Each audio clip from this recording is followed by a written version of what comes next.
Bismillahirrahmanirrahim. Assalamualaikum warahmatullahi wabarakatuh. Baik teman-teman sekalian, jadi kita akan melanjutkan pembahasan kita mengenai turunan fungsi trigonometri. Nah, kemarin kita terakhir membahas mengenai ini ya, mengenai penurunan rumus untuk turunan fungsi sekan, kosekan, kotangen, tangen, kemudian juga variasi-variasinya gitu ya. Jadi tan AX plus B, kalau diturunkan ini menjadi A sekan kuadrat AX plus B dan seterusnya. Seperti itu. Nah, di pembahasan kita kali ini, kita akan membahas KD kita berikutnya, yaitu mengenai turunan fungsi trigonometri yang berbentuk U per V. Jadi Y-nya itu atau fungsinya itu sama dengan U per V. Oke, bagaimana cara kita menyelesaikan bentuk turunan fungsi yang seperti ini? Jadi kalau misalkan kita punya fungsinya adalah Y sama dengan U per V gitu ya, maka eh, kita tahu gitu ya bahwa Eee, turunan daripada fungsi yang berbentuk seperti ini, U per V ini adalah, masih sama ya, walaupun U dan V-nya itu merupakan ekspresi trigonometri, artinya fungsinya itu masih dalam berbentuk fungsi trigonometri atau fungsi-fungsi yang mengandung sin, cos, tangen, dan lain-lainnya, maka aturan ini tetap berlaku ya. Aturan yang Y aksennya itu sama dengan U aksen V, dikurangi V aksen U per V kuadrat, masih berlaku, gitu. Ya, masih berlaku. Nah, misalkan kita cermati contoh di bawah ini, ya. Saya akan buat halaman baru. Nah, kita buat ini, ya. Kita bahas yang ini. Nah, kalau kita lihat, ya, kalau kita lihat sini, oke, ini saya perkecil, kemudian saya pindahkan ke sini. Nah, di soal ini kita disajikan bentuk soal seperti ini. Jadi kita punya yang A ya, fx ini sama dengan cosinus x per sinus X ditambah cosinus X, gitu.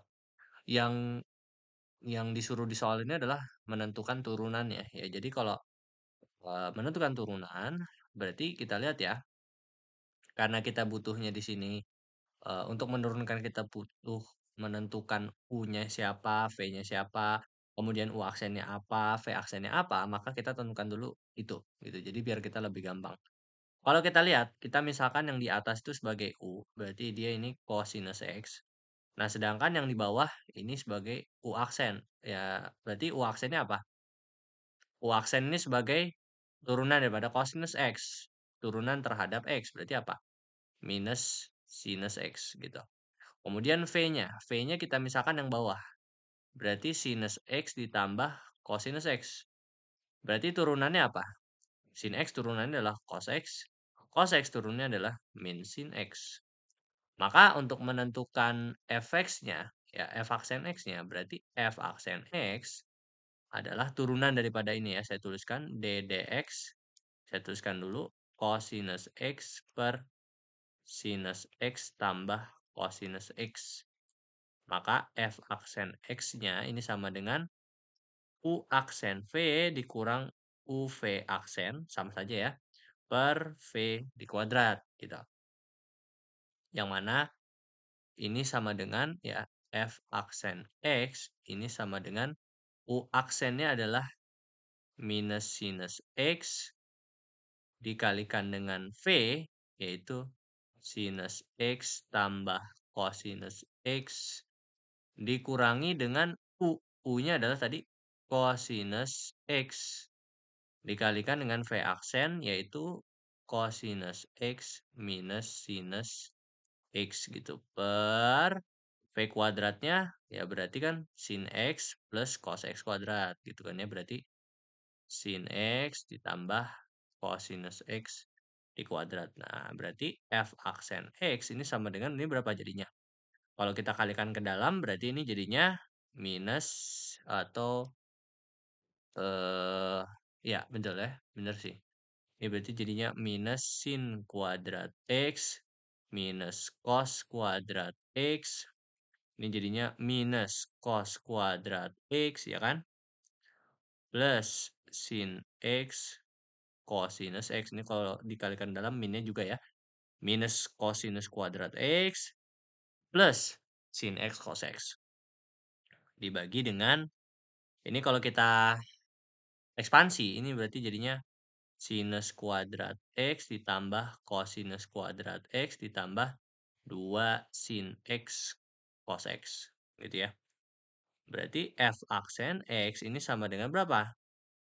Ya, eh dari bentuk ini sebetulnya kita bisa lihat ya, ada polanya di sini. Gimana ya? Minus sinus kuadrat X min cos kuadrat X ya. Ini kan bisa saya ubah menjadi minus 1, benar ya? Karena kan minus sinus kuadrat X min cos kuadrat X ini saya bisa keluarkan minnya menjadi minus dari dalam kurung sin kuadrat X ditambah cos kuadrat X. Maka itu 1 gitu kan ya. Nah, maka minus daripada 1 ya minus 1. Berarti ini minus 1 min cos kuadrat X ditambah sinus X cosinus X gitu dibagi dengan ini juga 1. Ini berarti 1 ditambah 2 sin X cosinus X gitu kan ya. Eh dari sini ya. Ya, kalau kita lihat dari sini. Nah, ini kalau kita lihat di solusinya ya. Oke. Nah, kalau kita lihat dari eh dari solusinya gitu ini sepertinya tidak diekspansi ya. Jadi minus sinus X gitu kan ya, minus sinus X sin X plus cos X dikurangi dengan cos X min sinus X gitu. Nah, jadi ini dilakukan eh oh, pantesan saya ada yang salah. Oke. Sebentar ya, maaf ya, saya ada yang salah nih. Oke, pantesan agak membingungkan bentuknya. Oke. Ini harusnya ya, di sini harusnya.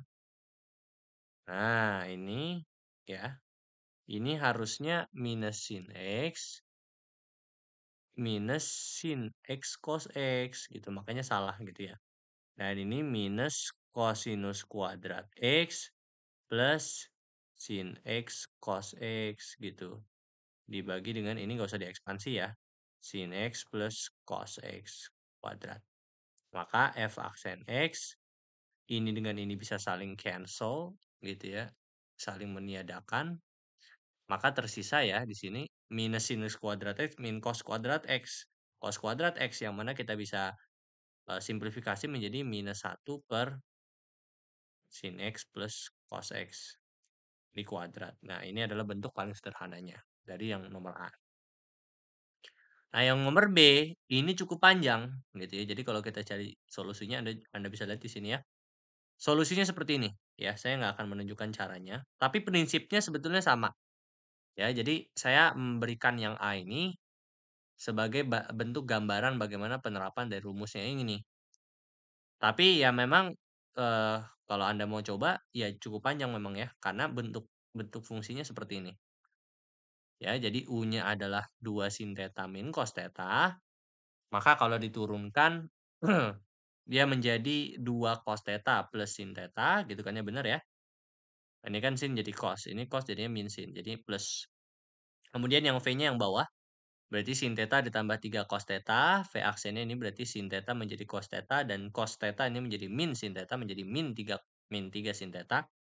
Nah, maka dengan aturan U per V tadi ya, maka kan ini U aksen kali V ya berarti 2 cos theta plus sin theta dikalikan dengan V ya sin theta ditambah 3 cos theta dikurangi dengan V aksen yaitu cos theta min 3 sin theta dikalikan dengan 2 dikalikan dengan U gitu yaitu 2 sin theta min cos theta. Nah, per V kuadrat berarti sin theta plus 3 cos theta. Gitu. Nah, maka dari sini ya, ini silahkan. Anda berarti kan ini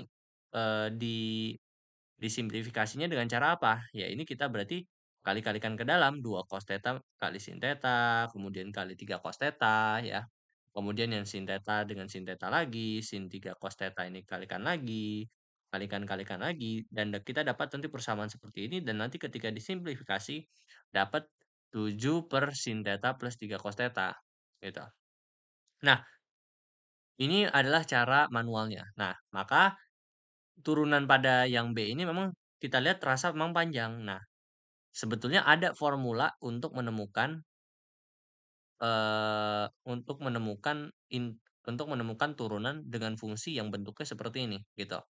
Ini kan kalau misalkan kita perumum bentuknya apa sih? Ini G theta ini bentuknya adalah A sin theta min B, ya, B itu adalah konstanta di depan cosnya, B plus ya, kita karena bentuk umum kita ambil plus gitu, karena plus ini dia yang bersifat, netral gitu. Jadi minus ini berarti nilai B-nya itu adalah -1 gitu ya. Tanda minus di sini, tanda kurang di sini menunjukkan bahwa B-nya bernilai -1 dibagi dengan C sin theta gitu kan ya, C sin theta ditambah dengan D cos theta gitu. Jadi ini bentuk umumnya kalau kita buat G theta itu ya. Jadi kalau misalkan kita punya G theta yang sebesar, yang nilainya adalah A sin theta ditambah B cos theta per C sin theta ditambah D cos theta, maka, eee, nah ini dia. Ini, contohnya gitu, itu ini pembuktiannya. Jadi kalau misalkan kita punya fungsinya ini berupa yang kayak tadi tuh ya, A sin X tambah B cos X, ini dalam bentuk X ya, per C sin X tambah D cos X, ya. Maka kalau kita melakukan aturan yang sama gitu ya, aturan yang tadi, aturan ini pada turunan berbentuk seperti ini, maka didapatkan nanti hasilnya adalah f aksen X-nya adalah AD min BC per C sin X plus D cos X dikuadratkan gitu. Jadi itu cara cepatnya. Formula praktis kalau misalkan Anda menemukan turunan berbentuk seperti ini. Ingat bahwa formula ini hanya berlaku pada bentuk turunan U per V dengan fungsinya seperti ini. Tidak bisa diterapkan untuk yang lain-lain gitu. Dan kalau misalkan kita mencoba untuk memasukkan ke dalam soal yang ini, nilainya pun sama ya. Yang atas, suku yang atas, bagian yang atas AD min BC. Kalau kita lihat A-nya 2, D-nya 3, berarti 6. Dikurang B kali C. B-nya 1, B-nya -1, C-nya adalah 1. Berarti -1 ya, berarti dikurang -1. Jadinya plus 6 plus 1, 7. Berarti suku yang di atas benar, 7. Kemudian yang di bawah, itu hasilnya adalah C sin X ya, C itu berapa? 1 gitu, berarti jadinya 1, benar, 1 sin theta ditambah dengan D cos X, D-nya adalah berapa? 3 ya, kalau kita lihat sini, 3 cos theta dalam hal ini ya, dikuadrat, ya maka terbukti benar gitu. Jadi ini rumus umum yang bisa Anda ingat gitu ya. Tapi saya sih memang prefer-nya untuk Anda itu tidak menghafalkan rumusnya gitu, tapi setidaknya Anda tahulah kira-kira ada shortcut seperti ini untuk beberapa soal yang berbentuk seperti ini. Nah, Anda bisa menguji pemahaman Anda tentang turunan berbentuk fungsi trigonometri yang berbentuk seperti ini ya, Y sama dengan U per V dengan mengerjakan soal LKS 4 halaman 82, 83. Nah, kemudian kompetensi selanjutnya yang harus Anda kuasai mengenai turunan fungsi trigonometri adalah turunan daripada bentuk sin NUX, cos NUX, tan NUX, kotangen NUX, pangkat NUX, sekan pangkat NUX, dan kosekan N pangkat NUX gitu. Jadi maksudnya seperti apa sih? Ya, jadi maksudnya bagaimana sih caranya kita menyelesaikan menyelesaikan turunan dari fungsi yang bentuknya seperti ini, sin yang ada pangkatnya. Jadi kalau sin itu kan ada sin kuadrat X ya, cos kuadrat X, sekan kuadrat X. Kuadrat itu adalah nilai n-nya ini. Berarti kalau misalkan kuadrat, n-nya adalah sama dengan 2 gitu. Nah, bagaimana caranya kita menerapkan aturan turunan pada fungsi-fungsi yang berbentuk seperti ini, sin n pangkat ux, y-nya sama dengan cos pangkat nux. Ux ini maksudnya apa? Jadi ux ini artinya adalah bahwa di dalam sin-nya ini dia bukan hanya terdiri dari x doang, kan ada sin x, cos x, tapi dia berbentuk fungsi lagi. Jadi dalam sin itu adalah fungsi lagi. Contohnya ya sebetulnya ya ini. paling sederhana tuh yang tadi ini. Ya misalkan seperti ini, gitu ya. Misalkan X+1/X itu salah satu bentuk lain daripada UX gitu ya, seperti itu. Jadi, mana tuh nah, jadi kalau misalkan, di dalamnya itu bukan hanya berupa X doang, tapi ada fungsi di dalam scene-nya itu atau di dalam cost-nya itu atau dalam operator trigonometrinya itu, ya maka itu juga harus dipertimbangkan ketika kita menurunkan. Jadi makanya kita harus agak jeli sini soalnya. Nah, kalau misalkan sin UX, sin yang tanpa pangkatnya, sin UX ya, yang ada tanpa pangkatnya itu kan kita udah belajar ya. Contohnya misalkan, sin 7x+5 misalkan Anda turunkan tuh gimana? Nah, ini kan berarti kalau misalkan Anda turunkan ya, berarti ini f aksen X-nya berapa? F aksen X-nya kan berarti sin-nya diubah menjadi cos, berarti cos 7x+5. Nah, yang di dalamnya juga diturunkan, dikali dengan yang di dalamnya. Berapa? 7 gitu kalau diturunkan. Berarti kan f aksen X-nya ini sama dengan 7 cos 7x+5. Nah, cuman bagaimana kalau misalkan ini sin pangkat 3 7x+5 gitu. Nah, 7x+5 ini yang tadi saya sebutkan sebagai UX gitu. Ini salah satu bentuk UX. Bisa juga yang di dalamnya ini berbentuk polinomial gitu loh. Ini sebetulnya polinomial juga, tapi bisa juga polinomial polinomial berderajat 3 berderajat 4 gitu ya. Jadi tergantung dari soal yang diberikan. Nah, itu yang sebetulnya mau dicari daripada ini gitu. Bagaimana caranya kita menurunkannya. Nah, kita bisa menurunkan ini ternyata dengan menggunakan aturan rantai chain rule. Nah, jadi kalau misalkan kita punya jadi kalau kita misalkan, eee, kita punya fungsi f(x), nah x-nya ini dia berupa ux gitu ya, ada fungsi di dalamnya, gitu kan ya, fungsi di dalamnya, maka itu kita misalkan sebagai u, gitu. Jadi misalkan fungsi di dalamnya adalah gx gitu, ya. Nah, maka yang di dalamnya ini kita misalkan sebagai u, berarti gu sama dengan gx, maka y sama dengan fx berubah berubah menjadi fu gitu, bukan fx. Jadi f yang bekerja berdasarkan fungsi u. Oke? Nah, kemudian, eee, kemudian dari situ ya, maka y-nya ini sama dengan hx gitu ya. Maka kita misalkan fu ini sebagai hx, fungsi baru lagi, hx, yang mana hx ini adalah f komposisi gx gitu, f komposisi g gitu ya. Nah, maka y aksennya atau turunan daripada fungsi hx ini adalah sama dengan f aksen dari gx tanpa mengubah gx-nya dikalikan dengan g aksen x gitu ya. Ini untuk fungsi komposisi dari dua fungsi dasar. Ini sebetulnya interpretasi atau persamaan matematis lah kalau saya bisa bilang gitu ya. Dari bentuk yang tadi saya berikan ini. Kalau misalkan tidak ada pangkatnya. Kalau tidak ada pangkatnya seperti ini. Gitu. Nah, cuman bagaimana kalau ada pangkatnya? Nah, maka kalau ada pangkatnya ini berbeda. Nah, misalkan seperti ini, ya.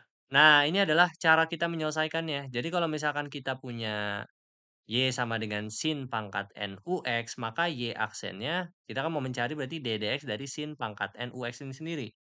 Nah, maka cara kita menurunkannya adalah si pangkatnya ini ya kita turunkan ke bawah ke sini ya. Jadinya N dikali dengan sin. N-nya ini kurangi satu, jadi aturan dasar turunan tuh kita terapkan pada sin-nya tanpa mengubah nilai sin-nya dan tanpa mengubah nilai UX-nya. Kemudian ya, setelah itu kita beralih yang kedua. Kemudian yang sin-nya ini anggap N-nya ini pangkatnya ini tidak ada. Itu berarti tinggal sin UX. Nah, maka seperti biasa ya, seperti yang kita kemarin sudah pelajari, sin UX gitu, maka kalau diturunkan, sin-nya ini turunkan dulu. Maka dia jadinya cos. Gitu, ya kan? Diturunkan, sin-nya itu jadi cos gitu, tanpa mengubah yang UX di dalamnya ini. Ya. Nah, selanjutnya lapis terakhir nih, lapis terakhir. UX-nya ini baru diturunkan, dikali dengan hasil daripada turunan UX ini. Jadi, kalau di sini kalau kita bayangkan seperti kita memotong bawang bombay gitu ya. Jadi kan kalau kita memotong bawang bombay itu kan ada banyak banget lapisannya ya. Bawang bombay itu kan banyak banget ya lapisannya. Seperti onion router. Kalau misalkan Anda pernah dengar istilah itu di informatika, itu mengenai sistem keamanan gitu ya. Onion router itu artinya kita, ada beberapa lapisan sebelum kita mencapai suatu lapisan tertentu untuk dapat mengakses suatu informasi. Nah, sama seperti ini juga. Jadi, konsepnya adalah kita kupas dulu dari yang N-nya. N-nya kita turunkan ke bawah, kemudian dikurangi dengan satu tanpa mengubah yang sin sama UX-nya.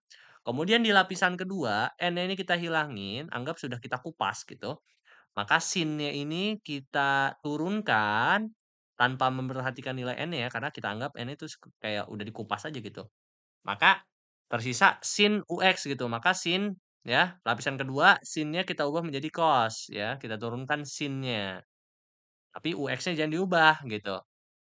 Kemudian baru setelah sin-nya udah diubah nih, udah dikupas, maka yang di dalamnya lagi nih yang kita kupas. UX-nya kita kupas gitu. Ya, tanpa memperhatikan si sin sama si n ya karena udah kita kupas tadi ya. Maka jadinya U aksen X di sini ya. Maka dapatlah aturan seperti ini. Gitu. Jadi N dikali sin N min 1 UX gitu. Kemudian DDX dari sin UX. Kemudian DDX dari UX. Maka hasilnya seperti ini. N kali sin N min 1 dari UX. Kemudian ini sin jadinya cos cos UX. Kemudian UX diturunkan dalamnya jadi U aksen X. Contoh soalnya adalah misalkan saya punya tadi ya. Y ini sama dengan sin pangkat 5 3x plus 6x kuadrat ya, saya misalkan seperti ini ya. Nah, maka ini kalau misalkan kita mau turunkan ya, pertama 5-nya ini kita turunkan dulu berarti 5 ya. 5 dikali sin pangkat 5 kurang 1 4. Nah, pangkat di dalamnya ini nggak usah diubah. 3x plus 6x kuadrat. Oke, ini lapis pertama. Kemudian lapis kedua ya, 5-nya kita nggak usah hirauin, kita lihat sin-nya. Sin 3x plus 6x kuadrat. Berarti sin kalau diubah menjadi cos. Berarti cos ya, tanpa mengubah dalamnya ya. Kita mau mengubahnya di bagian sin-nya aja nih. Berarti cos 3x plus 6x kuadrat. Ini lapis kedua. Lapis ketiga ya, dalamnya nih baru kita kupas ya. Berarti 3x plus 6x kuadrat kalau diturunkan jadinya 3 plus 12x gitu. Baru setelah semuanya sudah kita kupas kita kali-kaliin. 5 ya, berarti ini 5 dikali sin pangkat 4 3x plus 6x kuadrat dikalikan dengan cos 3x plus 6x kuadrat dikalikan dengan 3 plus 12x. Y aksennya ini sama dengan kalau kita kalikan 5 ke dalam sini ya. Berarti ini jadinya 15 plus 60x sin pangkat 4 3x plus 6x kuadrat dikalikan dengan cos 3x plus 6x kuadrat. Ini contoh aja ya, contoh soal. Nah, ketika kita berhadapan dengan cos misalkan, ini kan tadi sin. Cos juga sama prinsipnya ya, cos prinsipnya juga sama, kupas dulu dari N-nya, pangkat N-nya kita turunkan, terus dikurangi dengan satu. Dari yang pangkat N-nya, kemudian kita kupas cos-nya. Cos-nya kita kupas menjadi cos itu berarti kalau diturunkan min sin gitu ya. Tanpa ngubah UX-nya yang di dalamnya ini ya. Nah, kemudian setelah kita udah kupas nih cos-nya, kemudian N-nya juga udah kita kupas, UX-nya ini kita kupas. Berarti yang di dalamnya kita kupas, berarti diturunkan yang di dalamnya. Berarti DDX dari UX adalah U aksen X. Seperti itu. Ya, maka nanti dapat formulanya seperti ini. Gitu. Prinsip juga sama dengan tan juga sama ya, nanti kira-kira seperti ini gitu. Asalkan Anda sudah tahu aturan dasarnya, aturan dasar turunan daripada tan, sekan, kosekan, kotangen, itu pasti Anda mudah. Sama juga kalau kotangen juga stepnya seperti ini, sekan juga stepnya juga sama, kemudian Y aksen juga stepnya juga sama, dan kosekan itu juga stepnya juga sama gitu. Jadi stepnya diulang aja kayak gitu. Kupas dulu N-nya, baru fungsi trigonometrinya, baru yang UX-nya gitu. Oke? Nah, misalkan seperti ini, gitu ya. Oke, coba ya. Oke, ini contoh-contohnya nanti kita akan kerjakan, tapi eee, kita perhatikan dulu contoh yang ini. Nah, menentukan turunan dari fungsi trigonometri, Anda harus tahu, ini satu hal yang mungkin sebelum saya lanjutkan lagi ya, ini satu hal yang harus Anda perhatikan ya, bahwa ketika kita misalkan punya fx ini sama dengan sin 2x derajat ya. Nah, jadi kalau kita lihat ya, tadi kalau kita lihat ini sebelum-sebelumnya nggak ada ya derajat-derajatan ya, gitu ya. Kenapa? Ya, kalau kita lihat misalkan yang ini cos X gitu. Kenapa sih ini nggak ada derajatnya? Ini menunjukkan bahwasannya operator trigonometri tersebut ya cos X, sin X, dan cos X di sini ya, itu bekerja dalam satuan radian gitu ya, bekerja dalam satuan radian. Nah, kalau misalkan, sin 2x derajat, artinya yang di dalam sinnya ini 2x-nya ini bekerja berdasarkan fungsi derajat, gitu. Nah, sayangnya fungsi fx ini harus bekerjanya dalam satuan radian, dia nggak bisa kerja dalam satuan derajat. Maka satuan, derajat yang di dalam 2x derajat ini harus kita konversi sedemikian sehingga dia berubah ke radian, gitu, ya. Nah, maka, Anda bisa temukan bahwa Anda kan sudah tahu hubungan antara derajat sama radian, gitu kan ya. Apa sih hubungan derajat sama radian? Jadi kalau misalkan pi radian gitu kan ya, ini kan sama dengan 180 derajat. Kalau misalkan, itu kebalik gitu ya, dua x derajat gitu kan ya, ini berapa radian? Gitu. 2x derajat gitu kan ya, berarti dia harus gimana ini kalau 2x derajat? Berarti dia harus dikalikan dengan pi dikalikan dengan x gitu kan ya, dibagi dengan 90 ya. Kenapa? Karena kalau kita lihat gitu kan ya, sebelumnya kan di sini nggak ada x. Ini jadinya ada x gitu kan ya. Makanya ini tambahin x. Kemudian ini 180, dia sisanya jadinya 2 gitu ya. Berarti harus dibagi dengan berapa? Dibagi dengan 90. Makanya jadinya pi x per 90 gitu. Ya. Jadi seperti itu. Gitu. Nah, maka ini kan jadinya pi x per 90 gitu kan ya. Berarti dapat 2x derajat ini kalau dikonversi jadinya pi x per 90 gitu kan ya. Oke ya. Nah, maka, kita dapat fungsinya adalah sin pi x per 90. Maka turunkan ya kan ya. Maka yang di dalam ini, pakai aturan yang kita sudah pelajari, sin ubah jadi cos, berarti cos pi x per 90, kemudian di dalam diturunkan. Berarti x-nya hilang ya kalau diturunkan ya, jadinya tinggal pi per 90 gitu atau pi per 90 ya gitu, oke? Dengan X ini nanti yang dimasukkan adalah dalam radian gitu. Jadi ini salah satu hal yang harus diperhatikan ya. Jadi fungsinya itu harus dalam bentuk radian. Sin-nya itu harus, operator trigonometrinya itu harus bekerja dalam bentuk radian, dalam satuan radian, oke? Oke, sekarang kita lanjutkan ya. Bagaimana kalau misalkan kita punya ekspresi yang seperti ini, gitu kan ya. Coba kita, coba kita ini ya. Kita lihat new slide ya, kita akan kerjakan beberapa aja, nggak semuanya. Karena ini sebetulnya pengulangan-pengulangan aja dari yang sebelum-sebelumnya ya. Nah, kalau kita lihat seperti ini, gitu kan ya. Nah, turunkanlah setiap ekspresi di bawah ini terhadap X. Oke, berarti standar ya. Diturunkan terhadap X. Misalkan paling gampang dulu. Sin pangkat 3 X ini berarti kalau diturunkan gimana? Ini berarti kalau diturunkan ini berarti jadinya gimana? Ya, berarti kalau misalkan kita mau cari ddx dari sin pangkat 3 EX ini sama saja dengan ya, sama saja dengan ya, 3-nya turunkan dulu gitu ya. Berarti 3 turunkan dulu, pangkatnya turunkan dulu, 3 kali sin 3 kurang 1 2 berarti pangkat 2 X gitu. Kemudian dikalikan sekarang kita lihat yang sinnya. Sin itu kalau misalnya diturunkan jadinya apa? Cos gitu kan, cos X gitu. Nah, kemudian yang di dalamnya sekarang kita kupas yang dalamnya. Yang dalamnya dia kan X, kalau diturunkan jadinya 1. Maka ini 1 gitu. Berarti tersisa 3 sin kuadrat X cos X. Atau kalau misalkan lebih sederhana itu berarti ya berarti udah sih, udah paling sederhana ini. 3 sin kuadrat X cos X gitu ya, ini paling sederhana. Kemudian yang B itu juga kurang menarik. Oke, kita coba yang D. Misalkan yang D, fx-nya ini sama dengan 5 sin pangkat 3 4x gitu kan ya. Kalau seperti ini berarti caranya kita mengerjakannya adalah ddx dari 5 sin pangkat 3 4x. Karena 5 ini konstanta jadi bisa keluar. Jadinya 5 ddx dari sin pangkat 3 4x gitu.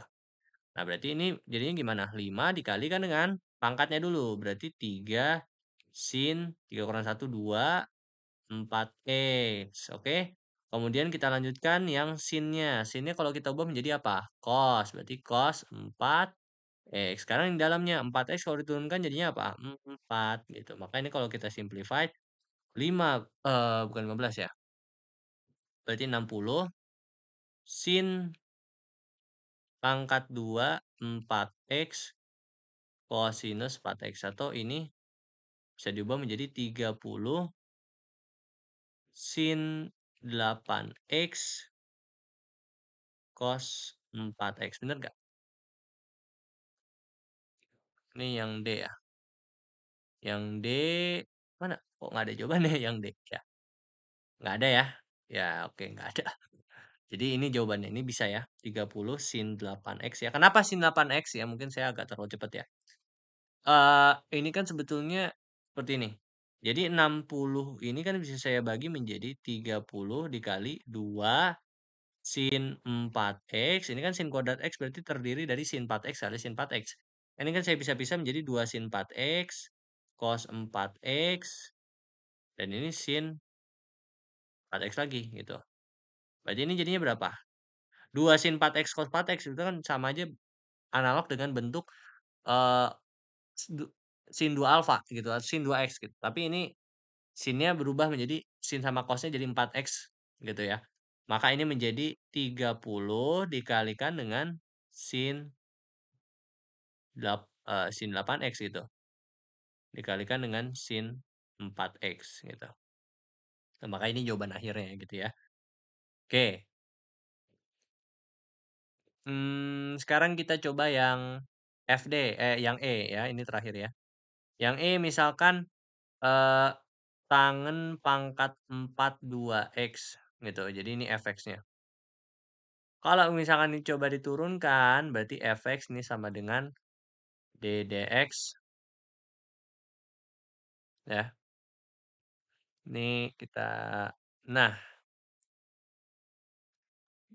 berarti ini kan berarti ddx yang mau kita cari tan pangkat 4 dari 2x.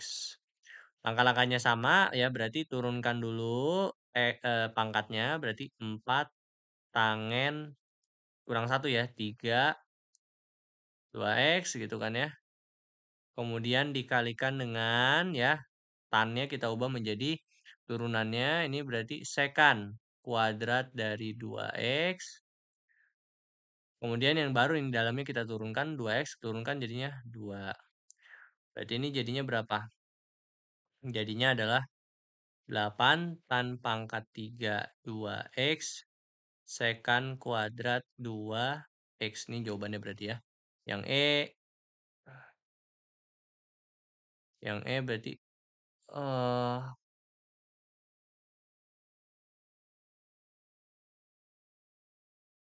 oh ini saya jawabnya yang F ya. Maaf, maaf. Saya jawabnya yang F, pantesan agak salah. Jawabnya yang F. Nah, ini F. Kalau F berarti 8 tan pangkat 3 2x sekan 2x gitu ya. Benar ya?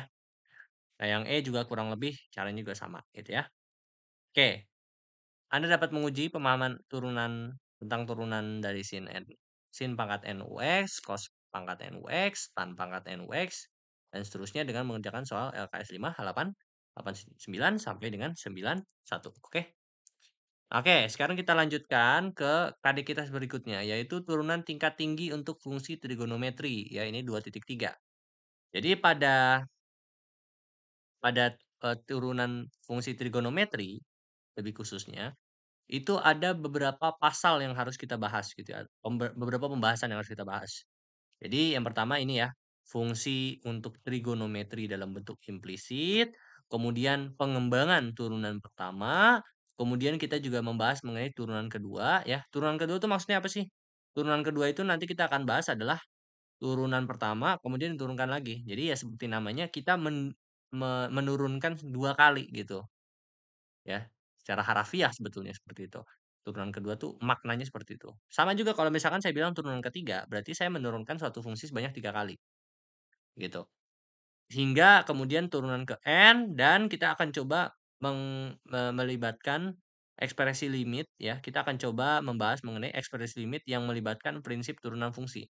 Jadi kan Anda sudah familiar tentunya ya tentang ekspresi limit, maksudnya adalah, apa itu definisi turunan dengan menggunakan limit gitu ya. Saya kan sudah berikan di pembuktian daripada bukan sifat ya, teorema teorema turunan daripada sin X itu kan saya membuktikan dengan menggunakan limit limit gitu ya, eee definisi turunan dengan menggunakan limit. Nah, di sini kita akan coba membahas lagi gitu ya. Tapi bukan hanya untuk fungsi aljabar, tapi juga untuk fungsi trigonometri. Jadi kita akan lebih spesifik ke situ. Nah, pada KD kita yang pertama kini, pada pembahasan kita yang pertama ini, kita akan membahas mengenai turunan fungsi trigonometri yang berbentuk implisit. Jadi terkadang dalam permasalahan sehari-hari, kita akan sering menjumpai persamaan trigonometri dan aljabar dijadikan satu, gitu ya. Jadi pastilah, eee, ketika misalkan Anda ingin menghitung luas segitiga ya, jadi Anda kan pasti ketika menghitung luas segitiga dalam kehidupan sehari-hari bahkan ya, itu tidak tidak jarang kita harus mencari, misalkan luasnya, kemudian tingginya gitu ya. Tapi kan dunia kita ini bukanlah dunia yang sempurna, yang tidak bisa diukur dengan kadang-kadang tidak bisa kita ukur dengan, rumus yang biasa gitu ya, rumus luas segitiga itu sama dengan setengah alas kali tinggi gitu ya. Kadang-kadang rumus itu tidak bisa digunakan gitu untuk menghitung luasan daripada suatu bangun atau suatu, apa namanya, dari suatu persegi gitu atau segitiga gitu dalam kehidupan sehari-hari. Karena kadang-kadang yang kita ketemu itu lebih kompleks daripada itu. Jadi lebih sering kita menggunakan jadi pasti ya, pasti kita akan menemukan fungsi yang berbentuk trigonometri dan aljabar menjadi satu gitu, gitu ya. Sama juga di matematika dan di fisika dan di kimia. Enggak sih, mungkin fisika ya, lebih kepada fisika mungkin ya. Di fisika juga kita menemui permasalahan-permasalahan seperti itu yang sering gitu ya. Jadi kita tidak hanya melibatkan fungsi aljabar, tapi di situ juga ada fungsi trigonometri di situ. Jadi Anda harus paham betul bagaimana bagaimana penggunaannya dalam fungsi, bagaimana penggunaan dan penurunan daripada fungsi trigonometri dan aljabar ketika dijadikan satu. Nah, jadi beberapa contohnya misalkan. Contohnya adalah misalkan seperti ini, fungsi yang seperti ini. Nah, misalkan seperti ini ya, kita akan mencoba menentukan turunan fungsi trigonometri berbentuk implisit ya. Kenapa sih dibilang implisit seperti ini ya? Karena implisit dikatakan implisit karena kita tidak dapat menurunkan fungsi itu secara langsung ya. Kita tahu bahwa dy dx itu adalah nama lain daripada y aksen sebetulnya kan ya. Nah, ketika misalkan kita berhadapan dengan fungsi yang seperti ini, sin pangkat 3x gitu kan, 2 sin pangkat 3x, maka kita juga dapat secara mudah menemukan bentuk turunannya itu di mana gitu. Kita tinggal menurunkan ininya aja, sin pangkat 3x-nya ini. Tapi kalau misalkan kita menemukannya dalam bentuk fungsi atau persamaan yang seperti ini, kadang-kadang susah kita kalau kita, mau menemukannya dengan cara yang sama seperti ini. Jadi kita tidak bisa samaratakan. Metodenya berbeda, gitu. Jadi DY/DX-nya ini atau Y aksennya ya, tapi sebetulnya lebih tepatnya disebutnya sebagai DY/DX gitu ya, ya. Makanya di sini lebih lebih seringnya dinotasikannya untuk turunan berbentuk fungsi implisit gitu ya, yang berbentuk implisit. yang biasa disuruh cari adalah dy dx-nya, bukan f aksen x atau y aksen, gitu kan ya. Biasanya dy dx gitu bentuknya, gitu. Nah, kalau kita lihat di sini, xy kuadrat tambah cos y gitu ya. Kalau misalkan ini kita turunkan terhadap x gitu kan ya. Kalau kita misalkan turunkan terhadap x, maka nanti pasti Anda bingung nih, y kalau diturunkan terhadap x jadinya gimana? Gitu. Karena nggak ada aturannya. Y ini adalah sebagai catatan, y ini adalah fungsi yang bergantung terhadap x gitu. Jadi dia bukan variabel baru gitu, tapi dia adalah suatu fungsi yang bergantung pada x gitu ya. Y sebagai fungsi x gitu. Gitu ya. Nah, yang harus Anda ketahui adalah bahwasanya kita harus mencari bentuk dy dx-nya ini atau turunannya ini dari hasil kita menurunkan fungsi ini persamaan tersebut, nanti kita susun sedemikian secara aljabar sehingga di salah satu ruasnya itu terbentuk dy dx.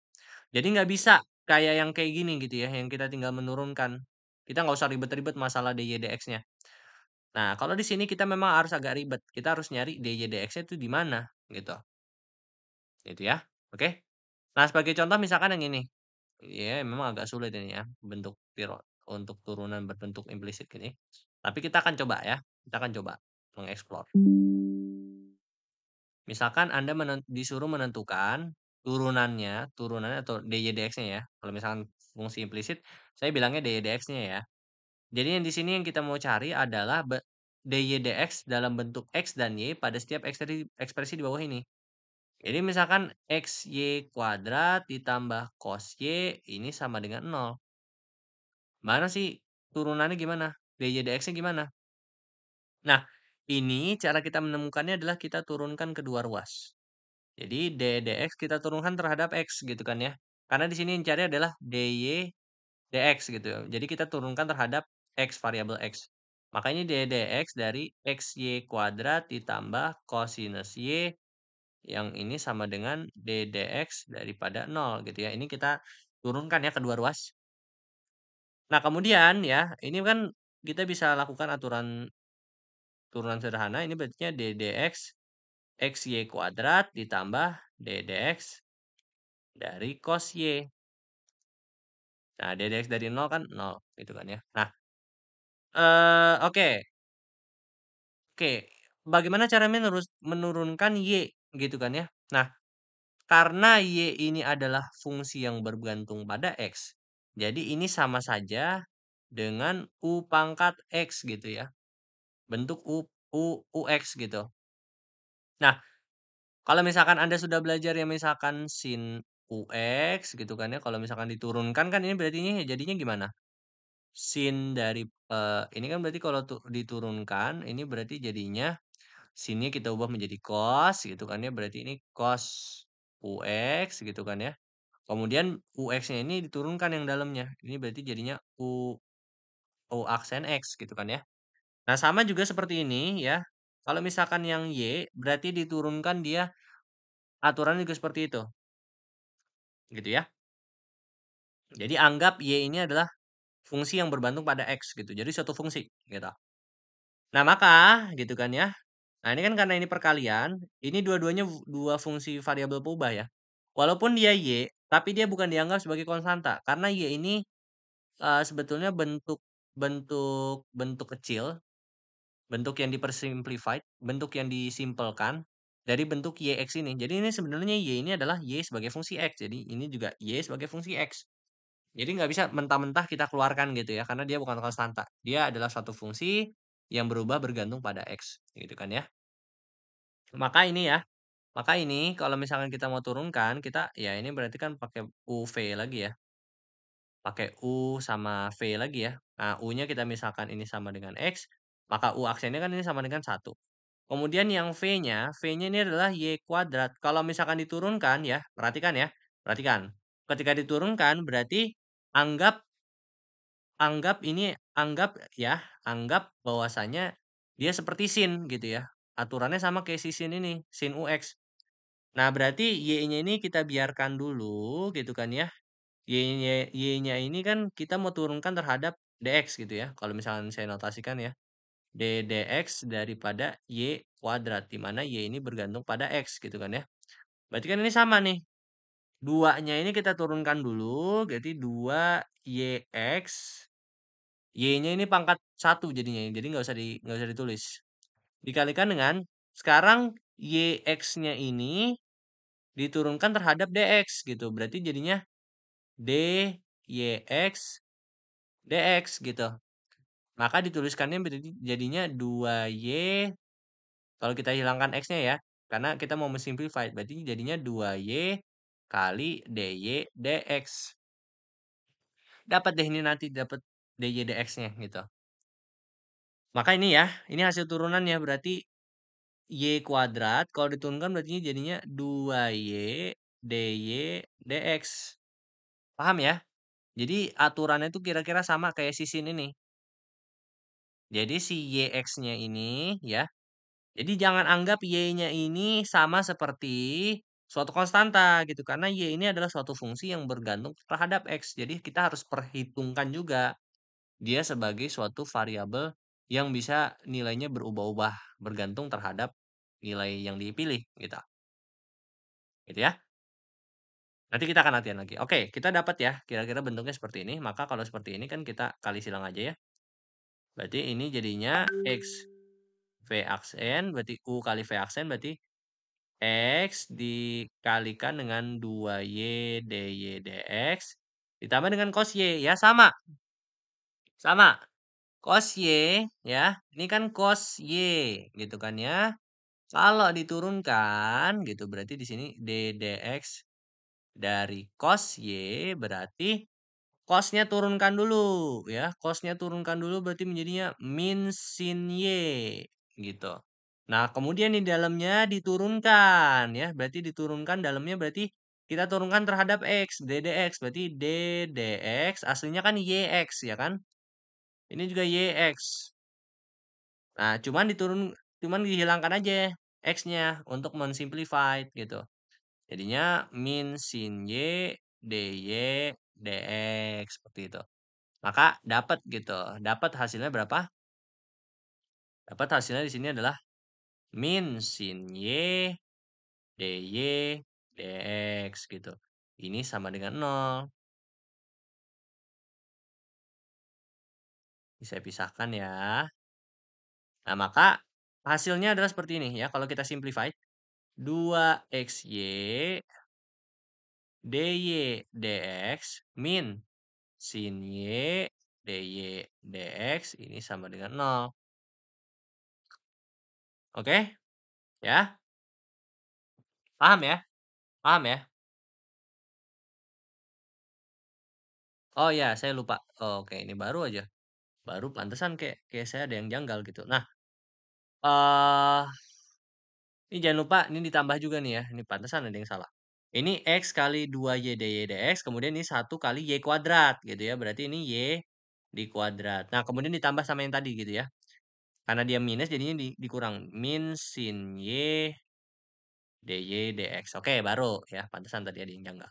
Kalau kita simplify ini, kita rapikan, ini berarti 2XY DY dx ditambah Y kuadrat min sin Y DY dx gitu. Ini sama dengan 0. Kumpulkan ruas yang punya suku yang punya DY dx, berarti ini jadinya 2XY min sin ya.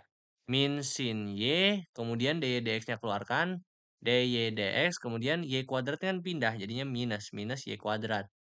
Gitu. Nah, maka untuk mendapatkan DY dx, berarti DY dx ini sama dengan minus Y kuadrat per 2XY min sin Y. Atau bisa juga kalau mau dirapikan lagi DY dx ini sama dengan Y kuadrat per sin Y minusnya masuk ya min 2XY. Nah ini caranya.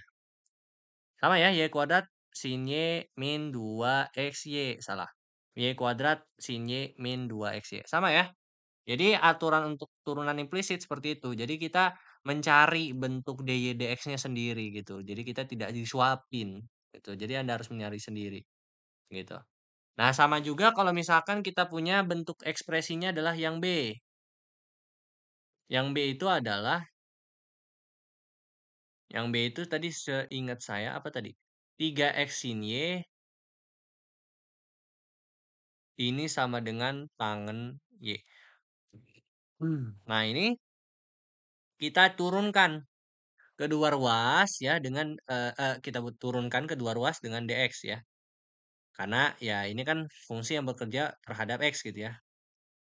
Itu berarti ini turunkan kedua ruas terhadap x berarti d dx dari 3x sin Y. Ini juga d dx daripada tangen Y ya. Jangan lupa ya, Y di sini adalah sebagai fungsi x gitu. Maka harus kita perlakukan spesial gitu. Nah, karena di ruas kiri ini dia turunannya berbentuk U dot V, U kali V, maka kan ini kita harus misalkan U-nya adalah A, atau tiganya kita keluarin dulu. Ya, berarti ini jadinya 3 dikali D dx dari X sin Y, ini D dx dari tangen Y gitu. Berarti U-nya kita misalkan sebagai X, maka U aksennya ini sama dengan 1. Kemudian V-nya adalah sin Y. Nah, maka V aksennya ini gimana?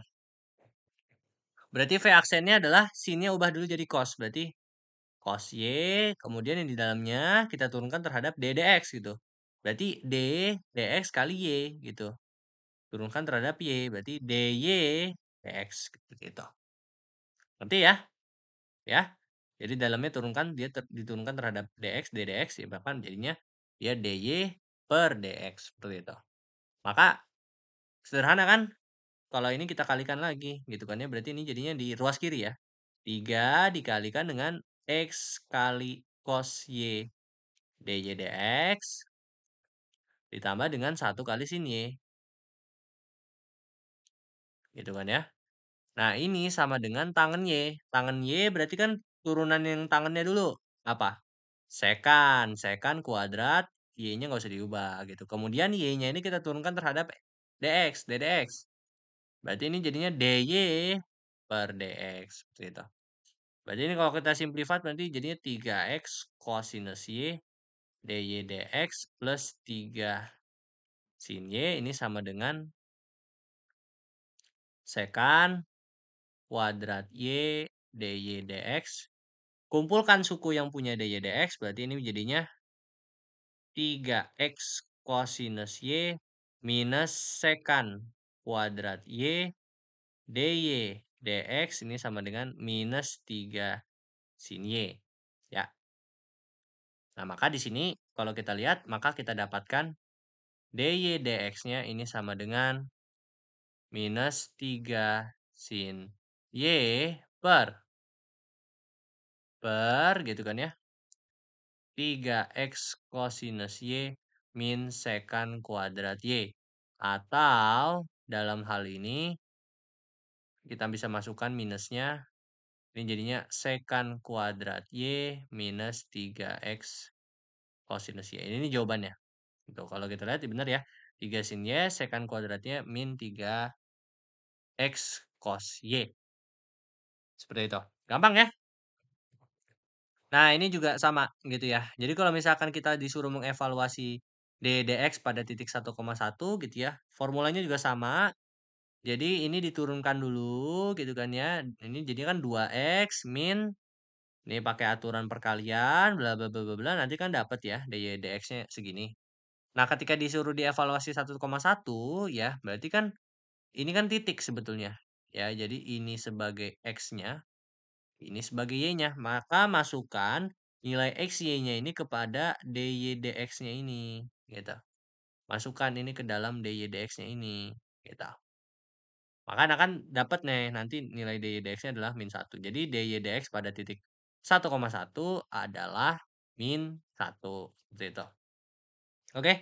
Nah, itu mengenai turunan fungsi trigonometri yang berbentuk implisit. Nah, silakan Anda bisa mengerjakan evaluasi di LKS 6 untuk melatih pengetahuan Anda mengenai turunan fungsi trigonometri yang berbentuk implisit. Kemudian kita akan melanjutkan mengenai turunan tingkat tinggi, gitu. Jadi pada beberapa persoalan matematika di bidang kalkulus ya, kita akan menemui penurunan suatu fungsi yang lebih dari 2 kali, gitu. Jadi 2 kali artinya ketika fungsi diturunkan, maka dia diturunkan lagi.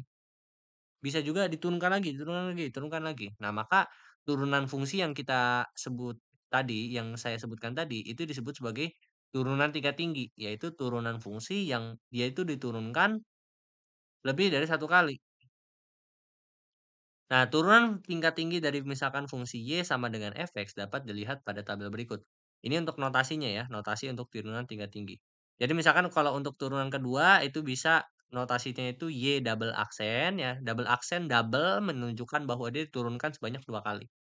Kemudian f double aksen x itu juga artinya sama. Nah, ini yang agak berbeda ya untuk notasi Leibniz-nya. Notasi Leibniz dia d2y per dx kuadrat ya. Atau kalau misalkan y ini jadi fx berarti d2 fx d kuadrat fx per dx kuadrat ya. Itu untuk turunan kedua, itu notasinya. Kemudian kalau turunan ketiga berarti duanya ini ganti dengan 3 ya. Ini jadinya ini triple aksen. Ini d pangkat 3y per dx pangkat 3 atau d pangkat 3 fx per dx pangkat 3. Kemudian kalau kita bentuk secara umum berarti turunan ke n adalah y pangkat n ya. Misalkan y pangkat 4 itu berarti dinyatakan sebagai berarti turunan sebanyak 4 kali gitu ya. Diturunkan sebanyak 4 kali. Tapi jarang ya kalau untuk notasi Y pangkat N dan F pangkat NX ini untuk menyatakan turunan gitu ya, karena takut ketukar dengan polinomial gitu sebetulnya. Jadi kan X kuadrat, X pangkat 3 itu kan sebetulnya notasinya cukup sama nih seperti yang turunan untuk notasi yang seperti ini. Y pangkat N gitu ya, takutnya ketukar. Jadi jarang. Makanya kita lebih sering menggunakan notasi Leibniz gitu. Jadi kalau untuk notasi Leibniz dia D pangkat NY per DX pangkat N. Seperti itu. Itu untuk turunan tingkat tinggi secara notasinya. Gitu ya. Nah, misalkan gini ya, kita lihat mencermati turunan ke N dari fungsi aljabar. Jadi bagaimana cara cara bekerjanya? Bagaimana cara untuk menemukan turunan fungsi pertama untuk turunan fungsi yang pertama, kemudian yang kedua itu bagaimana caranya? Betulnya gampang. Selama Anda tahu turunan maaf. Kalau misalkan Anda tahu, turunan pertamanya berapa, maka Anda dengan dapat mudah menurunkan, turunan keduanya berapa, menemukan turunan ketiganya berapa, turunan keempatnya berapa, dan seterusnya, gitu ya. Ya selama Anda tahu turunan dasarnya apa dan aturan-aturan turunan Anda tahu, aman, gampang sebetulnya. Jadi misalkan ini aja, Y sama dengan X pangkat 3 min 3X kuadrat plus 2, kalau ketika diturunkan pertama gitu, kita ambil turunan pertama ya, maka kan ini menjadi 3X kuadrat, ya ini min 3X kuadrat menjadi min 6X, 2 kan konstanta berarti hilang. Nah, kalau misalkan kita dapat turunan pertama, kemudian kita mau mendapatkan turunan kedua, maka turunkan saja lagi turunan yang pertama, hasil daripada turunan pertama. Jadi kalau misalkan 3x kuadrat min 6x, kemudian turunkan lagi, berarti ini 2 turunkan ke bawah, jadinya 3 kali 2, 6. Berarti 6x pangkat, ya 2 kurang 1, ya pangkat 1, berarti 6x. Kemudian ini min 6x, kalau misalkan diturunkan berarti jadinya min 6. Kalau misalkan keturunan ketiga gitu, diminta turunan ketiga, maka turunan ketiga ya tinggal turunkan turunan kedua. 6x min 6 turunkan menjadi 6. Kemudian ini turunan ketiga diturunkan lagi jadi turunan keempat. Berarti ya udah 6 turunkan berarti konstanta jadinya 0 gitu. Maka turunan tingkat selanjutnya juga sama dengan nolnya. Berarti kalau ini misalkan dicari turunan kelima ya berarti kan dia 0 gitu kan, 0 turunkan lagi dia jadinya 0, 0 turunkan lagi jadinya 0, turunkan lagi jadinya 0, 0, 0 dan seterusnya. Nah, ini fungsi fungsi polinomial ya, ini petunjuknya. Petunjuknya adalah bahwasanya untuk fungsi polinomial, turunan tingkat tingginya akan berakhir dengan 0 ketika dia itu turunan ke n gitu. Maksudnya gimana? Jadi kalau misalkan ini ya, jadi maksud daripada, informasi ini adalah bahwasanya untuk fungsi polinomial, dia itu turunannya akan bernilai 0 ketika dia diturunkan sebanyak sebanyak derajat tertinggi daripada polinomial tersebut. Jadi kalau misalkan X pangkat 3 min 3X kuadrat plus 2, dia kan polinomial berderajat 3, gitu. Gitu ya. Nah, maka dia akan akan apa namanya, dia akan, berakhir di, dia itu keturunannya akan sama dengan nol ya, setelah dia diturunkan sebanyak 4 kali, gitu kan ya. 4 kali maksudnya adalah ini kan, eee, kalau kita lihat gitu ya, turunan ketiga dia 6 maka turunan selanjutnya dia nol gitu. Maka turunan ketiga ini dia akan, yang terakhir bernilai gitu ya. Di turunan ketiga ini dia akan berakhir bernilai gitu ya. Dalam artian bahwa si polinomial ini masih ketika diturunkan di turunan ketiga, maka dia masih ada nilainya, di ini nilainya 6. Tapi ketika misalkan diturunkan lagi selanjutnya, maka dia akan sama dengan nol. Itu maksud daripada petunjuk guru ini. Jadi turunan ketiga ini adalah turunan terakhir yang mana nilai dari yang mana polinomial ini masih memiliki nilai. Setelah turunan itu, setelah turunan ketiga, maka dia tidak mempunyai nilai. Itu maksud daripada petunjuk guru ini, oke? Nah, misalkan ya, untuk kita coba memahami lagi turunan tingkat tinggi dari fungsi aljabar. Misalkan ya, Y sama dengan T kuadrat plus satu. Misalkan kalau kita mau turunkan ya, T kuadrat plus satu ini kan berarti dia T kuadrat plus satu pangkat setengah. Kalau misalkan ini kan kalau mau kita turunkan pakai aturan rantai ya, chain rule ya. Maka ini jadinya min setengah, ini setengah kali T kuadrat plus satu min setengah, kemudian di dalamnya itu diturunkan. Berarti ini jadinya 2T. Maka dia jadinya setengah T kuadrat plus satu pangkat min setengah dikalikan dengan 2T atau kalau disederhanakan seperti ini. Nah, kemudian kalau misalkan kita mau cari turunan keduanya, berarti T per akar T kuadrat plus satu ini diturunkan lagi gitu ya dengan menggunakan aturan U per V gitu ya. Karena kan ini bentuknya adalah U per V. Maka lakukan lagi aturan turunan yang sama gitu kan dapat 1 per T kuadrat plus satu akar T kuadrat plus satu. Seperti itu. Kemudian untuk turunan ketiga berarti yang ini itu diturunkan lagi, gitu sekali lagi gitu. Maka dapat nanti kalau kita terapkan aturan turunan ya jadinya dapat minus 3T per T kuadrat plus satu pangkat 2 akar T kuadrat plus satu dan seterusnya gitu ya. Anda bisa meneruskan itu, gitu ya. Nah, kalau kita lihat turunan tingkat tinggi fungsi irasional akan berpola ke semua aturan penurunan pada fungsi aljabar, gitu kan ya. Nggak terlalu penting sih, yang penting ini, ya, yang penting Anda tahu bagaimana cara kita dapat itu, turunan kedua, turunan ketiga, dan seterusnya gitu ya.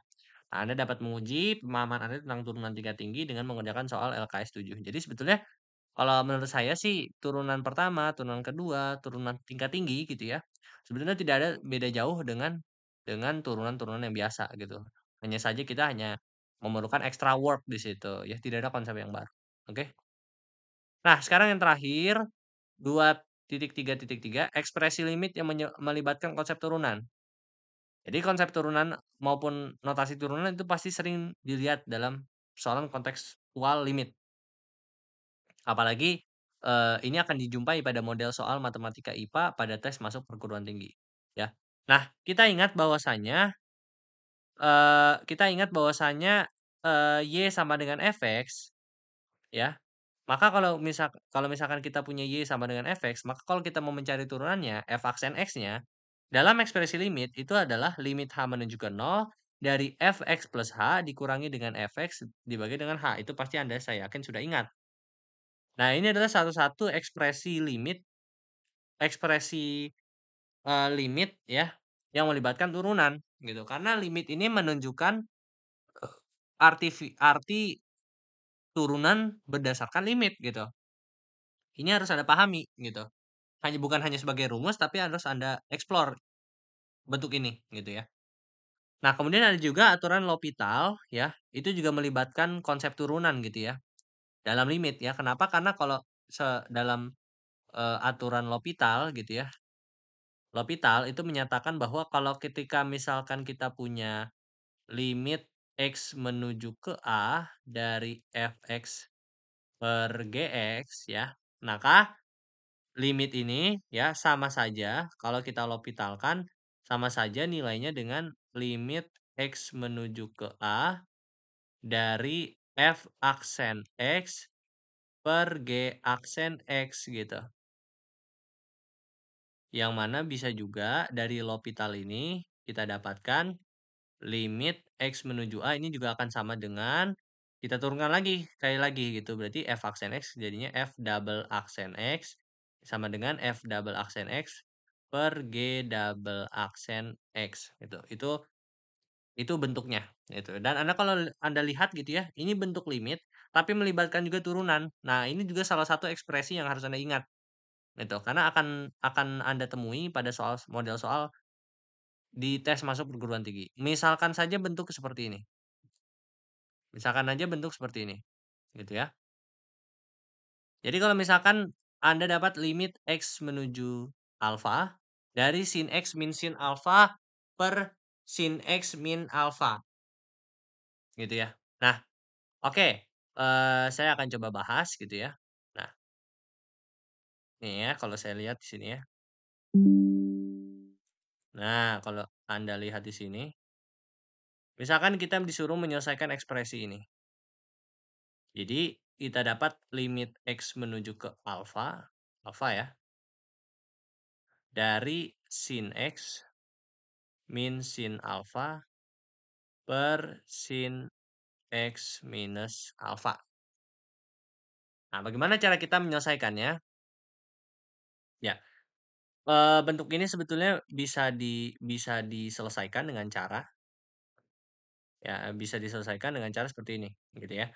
eh jadi misalkan nih ya, kita misalkan fx ini sebagai sin X, fx ini sebagai sin X, gitu kan ya. Kita misalkan fx sebagai sin X. Nah, saya bisa modifikasi bentuk limit ini menjadi limit X menuju alfa. Alfa ya, ini bukan entah hingga. Alfa, jadi sin X minus sin alfa per sin X minus alfa dikali dengan ini berarti saya bisa kali dengan X minus alfa, X minus alfa. Ya, kenapa bisa seperti ini? Ya, saya bisa lakukan bentuk seperti ini karena kalau misalkan saya eliminasi ya sebetulnya tidak mengubah bentuk nilainya. Tapi saya hanya memanipulasi bentuk. Gitu. Berarti ini ya, berarti limit X menuju alfa saya bisa ubah dong susunannya menjadi X minus alfa gitu kan. Per sinus X minus alfa dikalikan dengan sin X min sin alfa per X minus alfa gitu ya. Sama ya? Sama. Nah, kemudian dari sini bentuk ini saya bisa ubah menjadi limit X menuju alfa dari X minus alfa per sin X minus alfa, kemudian limitnya saya bagi menjadi kedua ruas ya. Jadi kedua koefisien. Limit X menuju alfa dari sin X minus sinus alfa per X minus alfa. Gitu. Nah, ini X minus alfa per sin X minus alfa dari limit X menuju alfa ini kan analog dengan bentuk ya, analog dengan bentuk ini ya, analog dengan bentuk limit X menuju 0 dari X per sin X, yang mana ini sama dengan 1 ya. Maka ini hasilnya adalah sama dengan 1. Dikalikan dengan limit X menuju alfa dari sin X minus sin alfa per X minus alfa. Nah, bentuk ini juga analog dengan bentuk ini. Analog dengan bentuk limit X menuju A dari fx dikurangi fa dibagi dengan X minus A. Ya, pasti Anda pernah lihat ya, ini sebetulnya bentuk lain dari ekspresi yang ini. Yang limit A menuju ke 0 dari fx plus alpha dikurangi fx dibagi dengan H. Itu bentuk lainnya. Gitu. Ya, berarti kan ini sama saja dengan definisi daripada turunan gitu. Turunan daripada f aksen X gitu. Berarti 1 dikalikan dengan ini ya turunan daripada fx gitu ya. Berarti f aksen X. Berarti ini sama dengan f aksen X. Berarti f aksen X dari fx-nya itu kan kita misalkan sebagai sin X. Berarti f aksen X-nya adalah apa? Berarti f aksen dari sin X adalah cos X. Berarti jawabannya di sini adalah cos X gitu. Jadi kalau misalnya dapat ya. cos X gitu ya. Gitu ya. Cos X gitu. Oh maaf, cos alfa maksud saya. Maksud saya cos alfa. Ya, karena di sini ditanya ya, karena di sini ditanya f-nya untuk alfa. Jadi ini bukan fx tapi f alfa, f aksen alfa.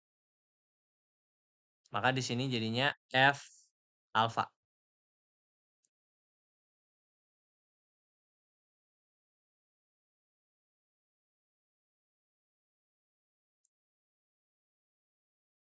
F alfa ya, ini berarti jadinya f aksen alfa. Ini berarti cos alfa. Oke? Oke? Karena X-nya kenapa sih? Kenapa dipilihnya seperti itu?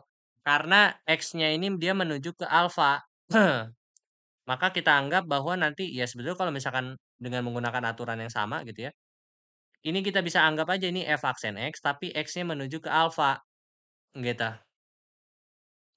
Maka dia jadinya apa namanya? Dia jadinya ya f aksen alfa juga pada akhirnya gitu. F aksen X kemudian X-nya menuju ke alfa berarti f aksen alfa.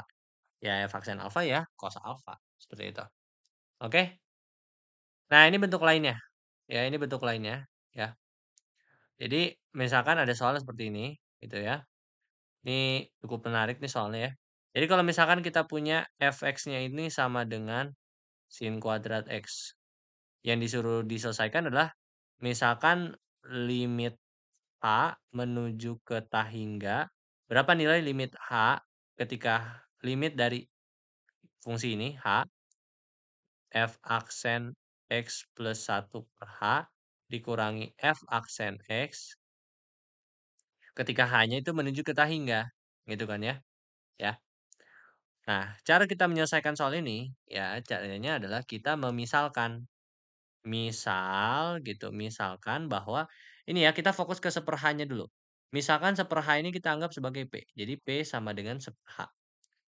Nah, apa yang terjadi ketika misalkan h-nya ini menuju ke tahingga? Karena kan ditanya menuju h-nya ke tahingga. Maka ketika h-nya menuju ke tahingga, ini implikasinya adalah P-nya menuju ke 0. Maka kita anggaplah P-nya sama dengan 0, gitu. Maka kalau misalkan ekspresi ini kita mau ganti menjadi dalam bentuk P, maka ini jadinya ya, biar lebih mudah kan ya, ini berarti limit H, ini kan dari yang sebelumnya H menuju ke tahingga, kalau kita mau ganti menjadi P, kita mau P-nya ini dia menuju ke 0. Berarti limit P menuju ke 0 dari H itu apa tadi? Kita ganti jadi H itu kan P kan sama dengan 1 H. Berarti dari sini berarti analog juga saya bisa mengatakan H sama dengan 1 P. Berarti 1 P dari F aksen X plus 1 per H itu apa? P gitu. F aksen P dikurangi F aksen X. Nah, ini kan saya bisa ubah bentuknya jadi limit P menuju ke 0 dari F aksen X plus P dikurangi F aksen X per P gitu kan ya. Nah, ini kan definisi lagi-lagi ini analog dengan bentuk limit X menuju ke 0 atau jangan X deh. Limit delta X ya. Delta X menuju ke 0 dari Fx plus delta X kurangi Fx per delta X. Yang ini sama dengan F aksen X gitu. Kalau ini berarti kan dia ini apa? Ya sama saja dengan karena dia F aksen X. Berarti kalau diturunkan, ini kan definisi turunan gitu. Berarti turunan kedua daripada F aksen X apa? Berarti F double aksen X gitu. Kalau diturunkan F aksen X, diturunkan lagi, ini kan menurunkan lagi ya. Tapi dalam bentuk ekspresi limit gitu. Berarti dia F double aksen X gitu. Nah, Fx-nya itu apa sih? Fx-nya itu adalah sin kuadrat X. Ya, Fx-nya itu adalah sin kuadrat X itu. Fx-nya adalah sin kuadrat X. Kalau diturunkan sekali berarti F aksen X sama dengan 2 sin X cos X betul ya. Atau F aksen X ini sama dengan sin 2x gitu. Nah, kalau diturunkan lagi F double aksen X berarti ini jadinya cos 2x kali 2 ya. Berarti F double aksen ini sama dengan 2 cos 2x. Berarti jawabannya ini adalah 2 cos 2x. Gampang ya? Ya, jadi memang ini agak agak ribet, tapi sebetulnya ya idenya itu sebetulnya kurang kurang lebih seperti ini, gitu ya. Jadi Anda harus mahir ketika menuliskan, ketika Anda berhadapan dengan bentuk-bentuk limit yang sebetulnya bisa dimanipulasi dengan menggunakan definisi turunan dengan menggunakan limit, gitu. Jadi mohon untuk definisi ini bukan hanya sekedar untuk dihafalkan, tapi juga dapat dipahami ya, sehingga kita dapat memanipulasi model-model soal seperti ini agar bisa terjawab, gitu. Nah, Anda bisa dapat menguji pemahaman tentang ekspresi limit yang melibatkan konsep turunan dengan mengerjakan soal LKS 8. Nah, mungkin sekian untuk pembahasan mengenai turunan trigonometri. Sepertinya kita sudah selesai membahas semua KD-KD yang perlu dibahas pada bab turunan trigonometri. Anda bisa menyaksikan video-video yang lain, terutama video pembahasan soal. Jangan hanya menonton video materi, tapi juga sebaiknya Anda melatih pemahaman Anda mengenai turunan trigonometri dengan mengerjakan soal-soal, sehingga Anda bisa lebih terampil dalam menyelesaikan soal-soal berkaitan dengan turunan trigonometri. Mungkin jika saya ada kesempatan, saya akan membahas mengenai soal-soal yang berkaitan dengan turunan fungsi trigonometri, utamanya soal-soal cerita ya, karena soal pada turunan fungsi trigonometri gitu ya, turunan mungkinlah secara umum gitu, bukan hanya soal dalam bentuk equation, dalam bentuk rumus, dalam bentuk matematisnya, tapi bisa juga nanti ditanya dalam bentuk cerita gitu. Jadi kita disuruh memodelkan fungsinya apa, kemudian baru kita berusaha untuk mencari maksimal atau minimal dari fungsi tersebut gitu ya. Itu juga masuk ke dalam mungkin salah satu jenis soalnya gitu. Jadi saya sangat menekankan Anda untuk berlatih soal, menonton video lebih banyak lagi. Mungkin sekian yang bisa saya sampaikan pada kesempatan kali ini, semoga bisa bermanfaat. Billahi taufiq wal hidayah. Wassalamualaikum warahmatullahi wabarakatuh. Tetap semangat belajar matematika dan fisika dan seluruh pelajaran lainnya. Tetap semangat.